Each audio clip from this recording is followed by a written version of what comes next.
There's a moment just before sleep takes you, when the world begins to dissolve. Your body grows heavy, sinking into the mattress like stone into water. But your mind starts to drift. For most people, this is where consciousness ends and dreams begin. But for others, for those who know the ancient paths, this is where the journey starts. This is the threshold. The Egyptians called it the duat, the space between worlds. The Vedic mystics knew it as the subtle realm, where the soul could slip free from its cage of flesh and bone. And for thousands of years, across every continent, in temples carved into mountainsides and papyrus scrolls hidden in desert tombs, they left instructions, a map, a method, a way to cross over while still alive. It begins with a simple question that has haunted humanity since we first looked up at the stars and wondered if we were more than meat and memory. What if you could leave your body and return? What if the walls of your bedroom, the boundaries of your skin, the very laws of physics that chain you to one location in space and time? What if they were illusions? What if, with the right knowledge, the right preparation, you could step out of yourself and fly? The ancient Egyptians believed the soul had multiple parts, like a complex machine with interlocking gears. The Ka was your life force, the invisible twin that animated your flesh. The Ba was your personality, often depicted as a bird with a human head, capable of flight between the worlds of the living and the dead. And the Ak was the glorified spirit, the version of you that could move freely through the duat, visiting the gods, exploring the infinite. In the Book of the Dead, there are passages that read less like religious poetry and more like technical manuals. I am the Ba traveling through the sky, one incantation declares. I go forth by day. I traverse the night. These weren't metaphors. These were instructions. 3,000 miles east, in the Ganges Valley, yogis were developing their own cartography of consciousness. The Upanishads speak of the subtle body, the Sukshma Sharira, a duplicate form made of pure energy that exists within and around your physical frame. They described it in precise detail. 72,000 nadis, energy channels finer than silk thread, all converging at 7 main centers called chakras. And they claimed that through specific techniques, breath control, visualization, mantra repetition, you could strengthen this subtle body until it became substantial enough to separate, to function independently, to travel. But here's what they all understood. From the Egyptian priests in their limestone temples to the Tibetan monks in their mountain caves, you cannot simply wish yourself out of your body. The mind is a wild animal. Consciousness is slippery as mercury, and without preparation, without training, you'll spend your whole life trapped inside yourself, never knowing what exists on the other side of your closed eyes. The first barrier is the body itself. Right now, as you sit or stand or lie wherever you are, your awareness is completely identified with your physical form. When your hand moves, you think, I am moving my hand. When your stomach growls, you think, I am hungry. This is the primary illusion, the fundamental prison. The ancient practitioners understood that before you could leave your body, you had to stop believing you were your body. And so they developed the first technique, the one that appears in almost every tradition, from Egypt to India to Tibet, the practice of deep, progressive relaxation. It sounds simple, almost too simple. Lie down on your back, arms at your sides, palms facing up. The Egyptians did this on stone slabs in their temples. The yogis used woven mats on the ground. The Tibetan texts specify a quiet, darkened room where the temperature is neither too hot nor too cold, where external disturbances are minimized. The time matters too. The hours between 4 and 6 in the morning, that liminal space before dawn when the veil between worlds grows thin, when even the air feels different. This is the preferred window. But any time when you're naturally drowsy yet mentally alert will work. You begin with your feet. Focus all of your attention on your toes, and then deliberately release every molecule of tension. Feel them grow heavy. Feel them start to disappear from your awareness. Then your ankles, your calves, your knees, moving slowly up the body, spending at least 30 seconds on each area. The Vijnana Bhairava Tantra, an ancient Sanskrit text, describes it as the gradual dissolution of bodily consciousness. When done correctly, you should reach a state where you can no longer feel where your body ends and the air around you begins. Your physical form becomes a distant echo, a memory, something that happened to someone else. But here's the crucial part, the detail that separates those who succeed from those who simply fall asleep. You must maintain awareness. Your mind must stay awake, alert, vigilant, even as your body shuts down completely. The Egyptian texts called this the sleep of the justified, a state where the body rests as deeply as death while the soul remains conscious and free. It's a razor's edge, a tightrope stretched across an abyss. Lean too far toward relaxation and you'll tumble into ordinary sleep. Lean too far toward alertness and your body won't release its grip. You have to find the middle path, that impossible balance where you're simultaneously deeply relaxed and intensely aware. The second technique comes from the Vedic tradition, and it involves the breath. The ancient yogis believed that consciousness and breath were intimately linked, that by controlling one you could control the other. They developed a practice called pranayama, the regulation of life force through breathing patterns.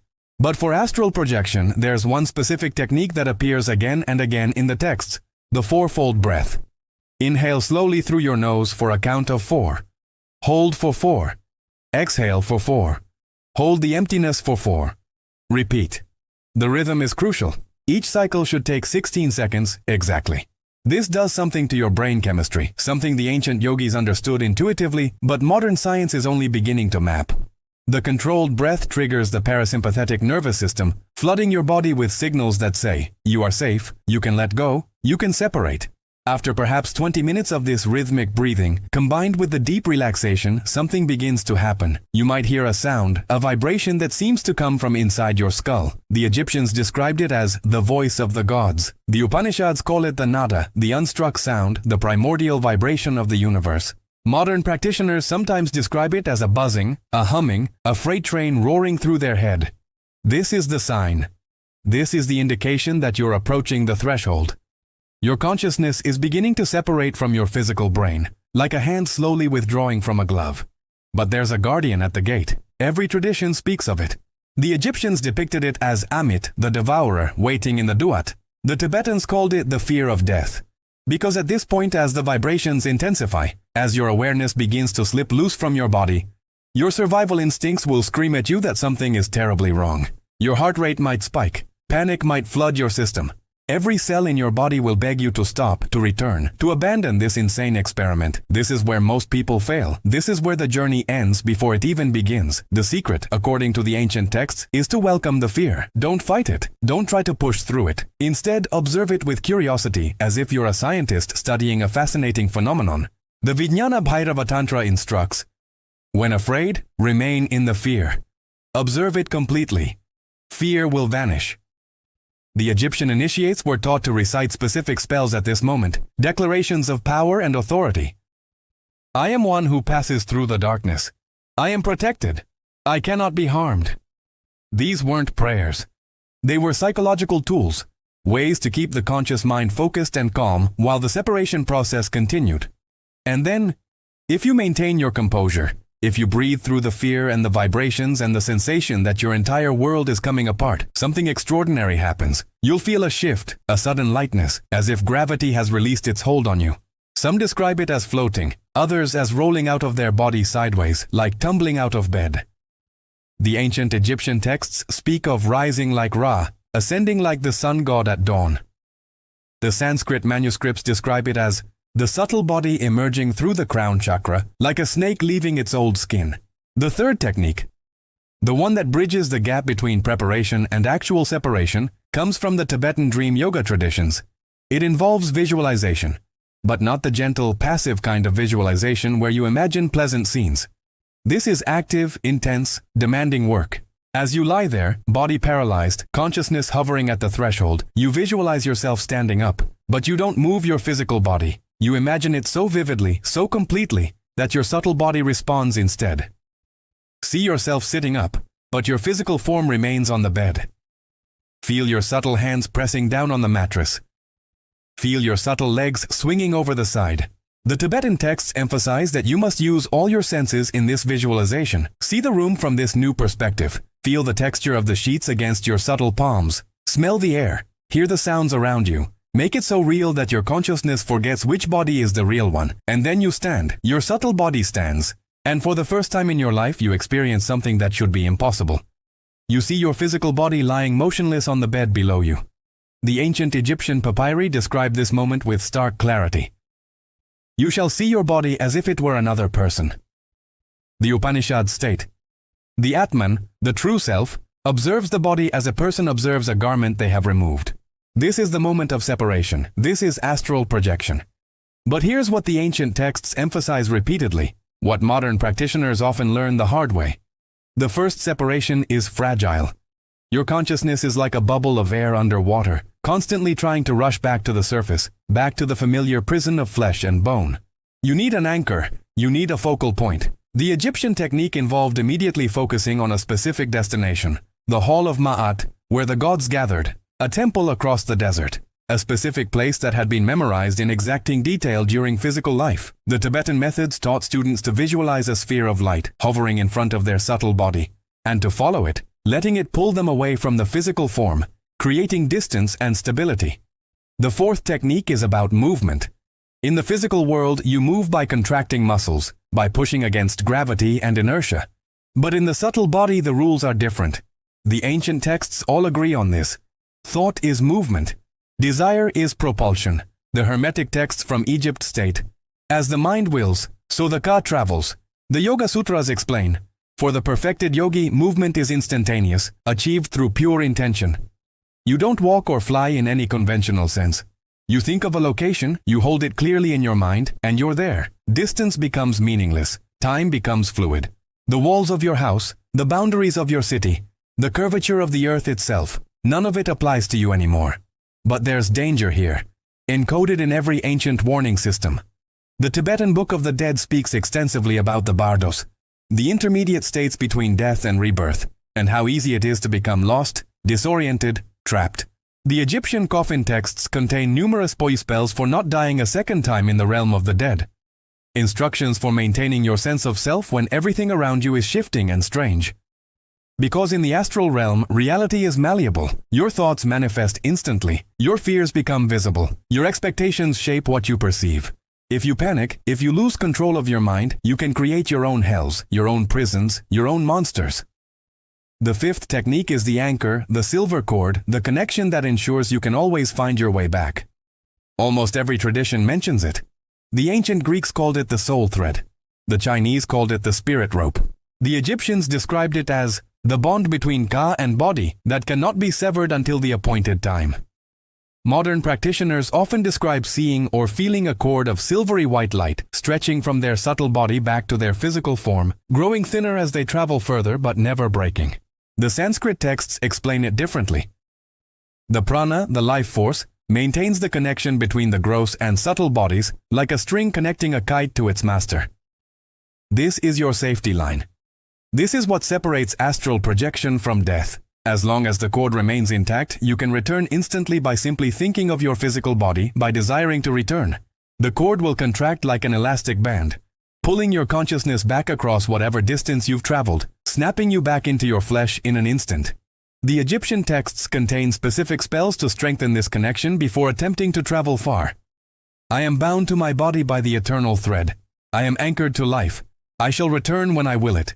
The sixth technique involves time and the manipulation of consciousness to extend your journey, because here's the problem: the subtle body is exhausting to maintain. Consciousness wants to return to its default state, locked inside the physical brain. Most people, on their first successful projection, manage perhaps 30 seconds to a minute before they're involuntarily snapped back. The ancient practitioners developed methods to extend this duration. The Tibetan monks practiced what they called mindfulness in the bardo, maintaining perfect concentration and awareness for hours at a time. The Egyptian initiates underwent years of training in their mystery schools, learning to hold their consciousness stable in the subtle realms for entire nights. One technique that appears across multiple traditions involves the use of specific mantras or sounds. The Sanskrit syllable Om, chanted mentally while in the subtle body, was said to stabilize consciousness and extend the duration of projection. The Egyptian priests used the names of gods as anchoring points. Thoth, Thoth, Thoth, repeated like a heartbeat, keeping the scattered consciousness focused and coherent. These weren't magical words. They were cognitive tools, ways to give the wandering mind something to hold on to, preventing it from fragmenting or being reabsorbed prematurely. The seventh technique is about verification, about knowing the difference between astral projection and a vivid dream. Because the mind is a trickster, and it will happily create elaborate fantasies that feel real but contain no objective truth. The ancient texts were aware of this problem and developed tests, The Egyptian Book of the Dead describes specific landmarks in the Duat that should be visible to anyone who truly enters that realm: the Lake of Fire, the Seven Gates, the Judgment Hall with its 42 divine assessors. These weren't metaphors. They were checkpoints, ways to verify that you were in the actual subtle realm rather than a subjective hallucination. The Vedic tradition had a different approach. They taught students to perform specific actions during astral projection that could be verified upon return. Travel to a location you've never visited physically. Observe details: the color of a door, the contents of a room, the pattern of cracks in a wall. Then, later, visit that location in your physical body and check. This is the ultimate test. This is what separates astral projection from imagination. If the details match, if what you saw during your out-of-body experience corresponds to physical reality, then you've achieved something that modern science insists is impossible.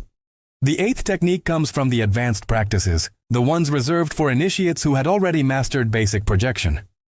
It involves traveling not just through physical space but through time, through memory, through the collective consciousness of humanity. The Akashic Records, a concept found in Hinduism and later adopted by Western esoteric traditions, describe a cosmic library where every event, every thought, every moment in history is recorded.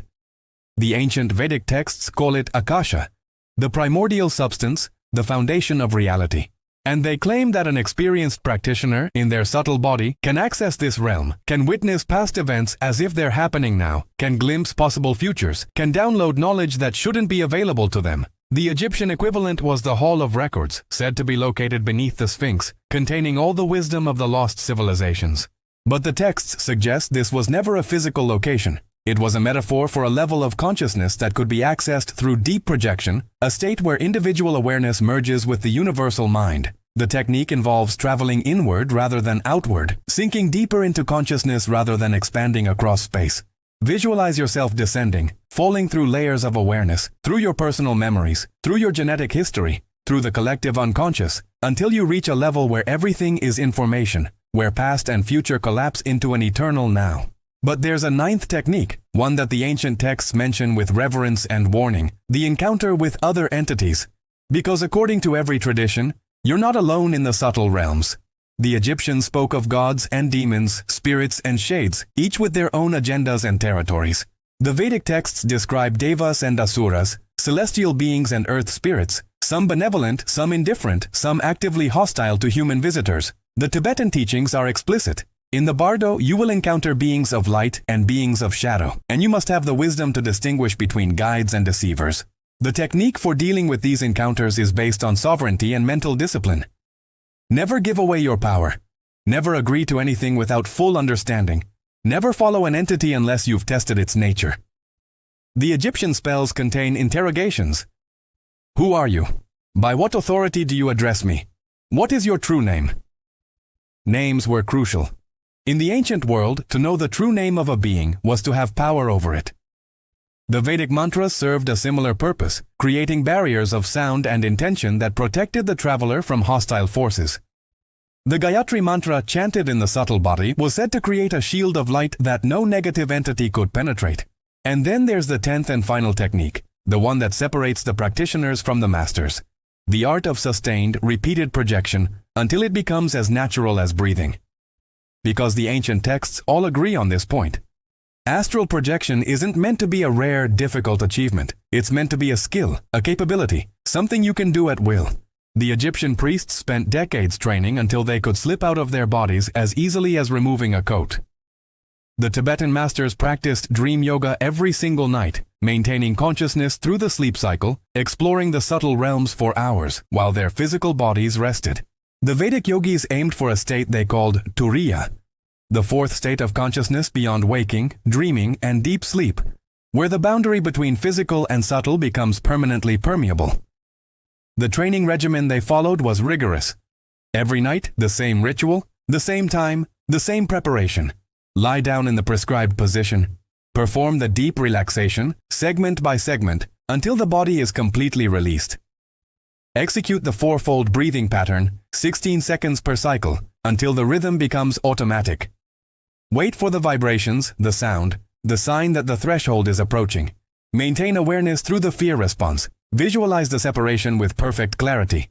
Stand up in your subtle body, move away from the physical form, explore, return, record every detail, and then do it again the next night, and the next, and the next. The ancient texts promise that after approximately 40 days of consistent practice, something shifts. The subtle body becomes stronger, more stable, easier to maintain. The separation becomes smoother, less jarring. The fear response diminishes. The duration extends from seconds to minutes to hours. And eventually, if you persist, if you treat it as a genuine discipline rather than a curiosity, you reach a state that the texts describe with almost reverent language. You become a walker between worlds. Someone who is no longer confined to a single plane of existence, someone who has expanded the boundaries of what it means to be human. But here's what the ancient texts never hide, what they emphasize with stark honesty. This journey changes you. Once you've left your body and returned, once you've proven to yourself that consciousness is not produced by the brain, but merely filtered through it, once you've experienced firsthand that you are not your physical form, but something that inhabits it temporarily, you can never return to the comforting illusion that this material world is all there is. The Egyptians called it the opening of the mouth, a ritual of awakening where the initiate gained the ability to speak in the realm of the gods. The Upanishads describe it as the removal of the veil of Maya, the illusion that keeps most humans imprisoned in ignorance. And there's loss in that awakening, because you'll walk through the world knowing something that others cannot see, cannot feel, cannot comprehend. You'll watch people obsess over material possessions, social status, physical beauty, all the things that seem so desperately important in the physical realm, and you'll know with absolute certainty that these things are temporary, that they belong to the body you leave behind every time you project, that they have nothing to do with who and what you really are. The ancient texts speak of the loneliness of the initiate, the isolation that comes from seeing reality clearly while surrounded by those who sleep. But they also speak of the liberation. The Tibetan Book of the Dead concludes with instructions for the ultimate projection, death itself, because that's what all this training is for. Every practice, every technique, every difficult hour spent learning to separate your consciousness from your flesh. It's preparation for the final separation, the one from which the physical body doesn't return. The texts promise that those who master astral projection in life will navigate death with skill and awareness. They won't be confused by the dissolution of the body. They won't panic when the familiar anchors disappear. They'll recognize the process because they've practiced it 10,000 times. They'll know how to maintain consciousness through the transition.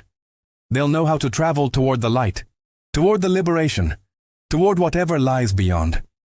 The Egyptian pyramid texts state it plainly. You shall not die. You shall live. You have not departed dead. You have departed alive. The Bhagavad Gita echoes it. For the soul there is neither birth nor death, nor having once been, does it ever cease to be. It is unborn, eternal, ever-existing, undying, and primeval. These weren't articles of faith. These were conclusions drawn from direct experience, from thousands of initiates who had stepped out of their bodies and returned with the same message. You are more than flesh. You are consciousness itself. And consciousness doesn't die. It only changes form. So the invitation remains carved into stone in Egypt, written on palm leaves in India, painted on monastery walls in Tibet, encoded in texts that have survived for thousands of years, despite empire collapses and book burnings and the relentless march of time that destroys almost everything. The instructions are clear. The techniques are preserved. The map is available. All that's required is the courage to lie down, to release your grip on the familiar, to maintain awareness through the dissolution of everything you thought you were, and to stand up in a body made of something other than matter. Tonight, when you lie down to sleep, you'll reach that threshold moment, that space between waking and dreaming where consciousness grows thin and the boundaries blur. For most people, it will pass unnoticed, just another night, just another slide into unconsciousness and dreams. But now you know it doesn't have to be that way. Now you know there's a door there, one that's always been there, one that the ancient masters walked through again and again. They left the key for you. They wrote down the instructions. They preserved the techniques through centuries of darkness, through ages that tried to forget that humans are more than meat and bones and biochemistry. The question is whether you'll use them, whether you'll do the work, whether you'll lie there in the dark at 4 in the morning and perform the relaxation and the breathing and maintain your awareness through the fear and the vibrations and the moment when everything you think you are begins to come apart. It's not easy. The ancient texts never claimed it was easy, but they promised it was possible, and they promised it was worth it. Because on the other side of that threshold, beyond the boundaries of your physical form, Past the walls of your room and the limitations of space and time, there's an entire reality waiting to be explored. The same reality that the Egyptian priests mapped 3,000 years ago. The same reality that Vedic mystics have been visiting for 4 millennia. The same reality that Tibetan masters navigate every night. It hasn't gone anywhere. It's still there. It's always been there. You've just been too busy being a body to notice you're also something else, something that can fly,